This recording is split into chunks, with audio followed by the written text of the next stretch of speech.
Welcome to On the Fence, the show that is about helping you decide whether or not to spend your hard-earned money on the biggest and possibly best releases in mini form. Bite-sized is back, Nick. Like your favourite hors d'oeuvres. Almost like we did that twice. Gotta nail it every time. We are looking at today possibly the biggest crossover in any franchise's history, Nick. Mario and Rabbids Kingdom Battle. Forget your Batmans and your Supermans. Forget DC crosses over with Mortal Kombat. This shit's where it's at. I'm so confused. Yeah, this game has no right to exist. Let's put it that way. Hans, what is Mario plus Rabbids Kingdom Battle? That sentence still just doesn't feel natural. That is the biggest question of this On the Fence. What is it? It's a miracle come to life, Nick, is what it is. Something that we didn't know we wanted this until it came out. So Mario and Rabbids Kingdom Battle, which I'm just going to shorten to Mario Kingdom Battle, is essentially a XCOM type sort of shooter featuring all your favorite Mario characters and then the Rabbids cosplaying as those characters as well.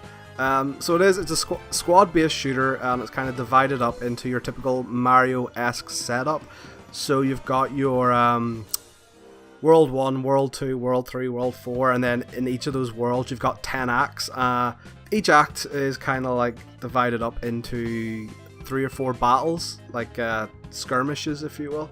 But yeah, so essentially what the plot is to this game is some inventor creates a device that helps merge things together, and then the Rabbids, using their washing machine teleporter, teleport into the lab, steal the merger, then teleport to the Mushroom Kingdom, and then end up merging a lot of the Rabbids with different items of the Mushroom Kingdom, which is where a lot of your bad guys come from. It is so stupid. It's just the stupidest amount of stupid you can fit in a stupid game. But it's a lot of fun. It's a lot of like id humor, because obviously there's no talking. Like Mario doesn't really talk, the Rabbids don't really talk. It's a lot of id humor, similar to what you would get in like the Minions sort of movie. Somehow it just all fits together really well, having Mario and the Rabbids, and I don't know why. So you mentioned that this is obviously Mario and Rabbids, maybe quite kid-friendly characters. However, you also mentioned XCOM. Hans, is this XCOM for kids? Yes and no. It's the sort of game your kids could play. Like the controls and stuff are simplistic enough, and there is an easy mode that kind of takes the challenge out of it. So yes, kids totally could play this, and like it's easy to pick up and play. On the other side though, there's a lot of micromanaging that can be done for a mature audience, and if you don't go on easy mode, the game is surprisingly tough. My squad's been wiped out like two or three times now, and I'm halfway through the game. Boss fights in particular are really, really challenging. You get out of it as much as you want. Like each of the characters kind of has their own role. Like Luigi's a sniper, Peach is your medic, Mario's your DPS. But you only really need to define those roles if you want to get into detail. If you wanted to just play it through on the easy mode, the roles don't really matter. So it's definitely the sort of thing that could be played by both an adult or a kid.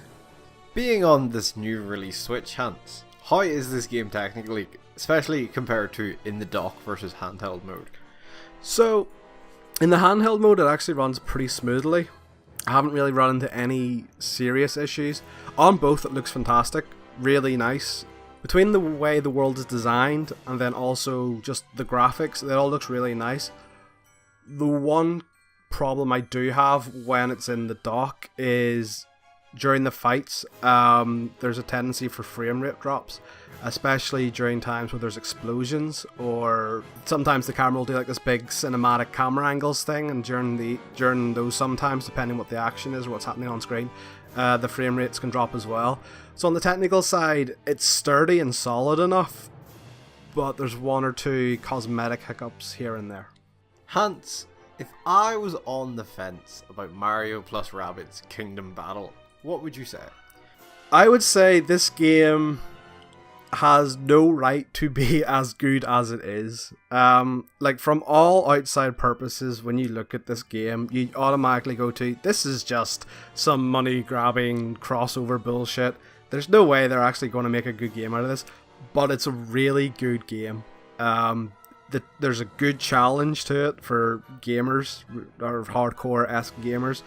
There's a lot of family-friendly humor that, I've laughed out loud a good couple of times about it. Yeah, it's weird. This game is really good, but it shouldn't be good. It just should not be a good game. But I know it is. It's a fantastically good game. I can't fault it. Yes, that is Mario and Rabbids Kingdom Battle, not Battle Kingdom. Every fucking time. Now available only on Nintendo Switch, starting at £45. Thank you very much for joining me, Nick. No problem.